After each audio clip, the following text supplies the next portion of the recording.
मेरे प्यारे दोस्तों, भाइयों और बहनों, आप सबका राधा कृष्ण भक्ति ज्ञान चैनल में स्वागत है। आज मैं आप सबको भगवान श्री कृष्ण की लीलाओं की कथा सुनाने जा रही हूँ, जो कि बड़ी अच्छी और बड़ी पावन है, जिसको सुनने से मन बड़ा ही प्रसन्न हो जाता है। तो चलिए दोस्तों, आप सबको भगवान श्री कृष्ण की लीलाओं की कथा का आगे का भाग सुनाती हूँ। व्यास जी कहते हैं, हे शिष्य, काल यमन पीछे से उन्हें पुकारता रहा, अरे कायर, कहाँ भागता है? तू तो यदुवंशी वीर बनता है।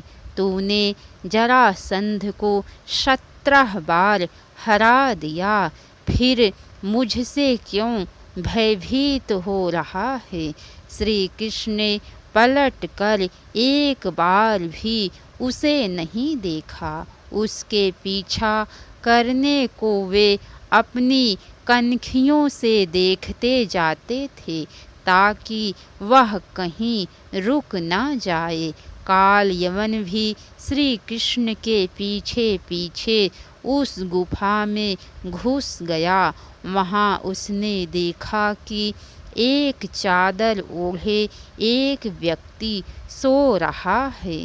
काल यमन ने सोचा कि श्री कृष्ण उससे भयभीत होकर चादर से मुंह ढककर सो गया है। उसने क्रोध में भरकर उस सोते हुए व्यक्ति को लात मारी और जोर से चीखा, उठकर खड़ा हो, कायर, मुझसे युद्ध कर। वह व्यक्ति लात खाकर उठा और उसने घूर कर काल यमन को देखा तो दूसरे ही क्षण काल यमन का सारा शरीर धू धू करके जलने लगा। वह चीख भी नहीं सका और उसका शरीर जलकर राख का ढेर बन गया। राजा मुचकुंद से श्री कृष्ण की भेंट। काल यमन के भस्म हो जाने पर श्री कृष्ण चट्टान की ओट से बाहर निकले और राजा मुचकुंद के सामने आ गए। राजा मुचकुंद ने अपने सामने श्री कृष्ण को देखा तो वे कौतूहल में भर गए। श्री कृष्ण ने कहा, महाराज मुचकुंद, आप धन्य हैं। पूर्व काल में असुरों से देवों की रक्षा करने के लिए आपने अपना सर्वस्व त्याग दिया था और आज आपने यदुवंशियों की रक्षा इस म्लेच्छ काल यमन से करके धरती का बड़ा उपकार किया है। श्री कृष्ण की बातें सुनकर राजा मुचकुंद ने हाथ जोड़कर भगवान श्री कृष्ण से कहा, हे प्रभु, आप कौन है? आपका अप्रतिम सौंदर्य और तेज मेरे संपूर्ण शरीर में ऊर्जा भर रहा है। आप मेरा नाम और मेरे पूर्व कर्मों के विषय में सब कुछ जानते हैं। मैं यहाँ देवराज इंद्र से निद्रा का वरदान पाकर अपनी थकान मिटाने के लिए सो रहा था। तभी इस दुष्ट ने मुझे निद्रा से जगा दिया। इंद्र के वरदान स्वरूप ही यह दुष्ट मेरी दृष्टि पड़ते ही भस्म हो गया। यह म्लेच्छ काल यमन कौन है और यह यहाँ किस लिए आया था? आप मेरी शंका का निवारण करें। श्री कृष्ण ने कहा, प्रिय मुचकुंद, मैंने ब्रह्मा जी की याचना पर दुष्टों का विनाश करने के लिए यदुवंश में श्री वसुदेव जी के यहाँ जन्म लिया है। लोग मुझे वासुदेव और कृष्ण नाम से पुकारते हैं। मैं कंस के रूप में जन्मे काल नेमी नामक असुर का वध कर चुका हूँ।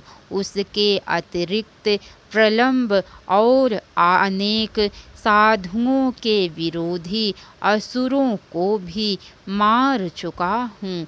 यह काल यवन मगध सम्राट जरासंध के उकसाने पर यदुवंशियों का विनाश करने यहाँ आया था।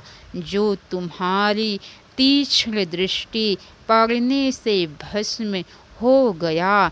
तुमने मेरी पहले भी बहुत आराधना की है, इसीलिए तुम पर कृपा करने मैं यहाँ आया हूँ। तुम्हारी जो इच्छा हो मांग लो।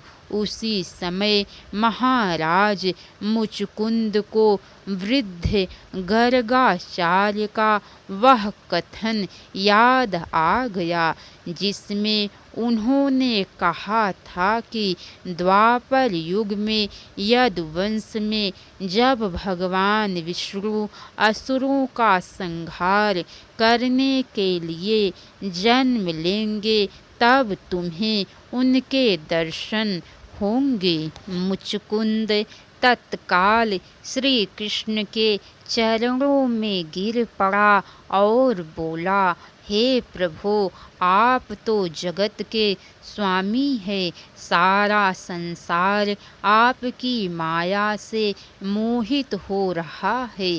मैं पूर्व काल में राजा था और अपनी राज्य लक्ष्मी के मोह में फंसा मद से मतवाला हो रहा था। प्रभु, आज आपके दर्शन पाकर मेरे सारे भव बंधन छूट गए हैं। अब मुझे और क्या चाहिए? यदि आप मुझे कुछ देना ही चाहते हैं तो अपने चरणों में मुझे स्थान दीजिए। श्री कृष्ण ने कहा, हे राजन, तुम सभी प्रलोभनों से दूर रहो। जाओ, तपस्या करो। तुम्हें परम धाम की प्राप्ति अवश्य होगी, परंतु तुम्हें अभी अपने किए कर्म बंधनों का फल भोगना शेष है। अगले जन्म में तुम ब्राह्मण कुल में जन्म लोगे और समस्त प्राणियों के सच्चे हितैषी बनोगे। तभी तुम विशुद्ध परमात्मा के परम धाम को प्राप्त करोगे। इतना कहकर श्री कृष्ण वहाँ से चले गए और राजा मुचकुंद तप करने पहाड़ों में चला गया। द्वारका गमन और श्री कृष्ण द्वारा रुक्मिणी हरण। श्री कृष्ण मथुरापुरी लौटे तो उन्होंने प्रचारित करा दिया कि काल यवन मारा गया। यह समाचार सुनकर यमन सेना में खलबली मच गई। इसका लाभ उठाकर श्री कृष्ण और बलराम ने काल यवन की सेना पर आक्रमण कर दिया। बिना नेता के काल यवन की सेना अपना सब कुछ छोड़कर वहाँ से जान बचाने के लिए भाग खड़ी हुई। श्री कृष्ण और बलराम के सैनिकों ने यमन सेना का सारा माल समेट लिया और तत्काल वे द्वारका के लिए चल पड़े। उसी समय जरासंध अपनी सेना के साथ वहाँ आ धमका। उसे देखकर श्री कृष्ण और बलराम भयभीत होने का नाटक करते हुए वहाँ से भाग निकले। जरासंध ने उनकी बाकी सेना से तो कुछ नहीं कहा, पर वह रथ पर सवार हो श्री कृष्ण और बलराम का पीछा करने लगा। भागते भागते वे प्रवरसण नामक पर्वत पर चढ़कर छिप गए। जरासंध को जब वे नहीं मिले तो उसने उस पर्वत के चारों ओर ईंधन लगवाकर वहाँ आग लगवा दी। आग से पूरा पर्वत धूं धूं करके जलने लगा। उस आग को देखकर दोनों भाई दूसरी ओर पर्वत से नीचे कूद पड़े और बचते बचाते समुद्र से घिरी द्वारका नगरी पहुँच गए। जरासंध ने उन्हें आग में जलकर मरा जान लिया और वापस लौट गया। इसके आगे की कथा दोस्तों आप सबको कल सुनने को मिलेंगी। तो कैसी लगी कथा लाइक करके कमेंट बॉक्स में ज़रूर बताइएगा। अगर हो सके तो एक बार शेयर भी ज़रूर कीजिएगा। तो बोलिए भगवान श्री कृष्ण की जय। राधे राधे दोस्तों, हर हर महादेव।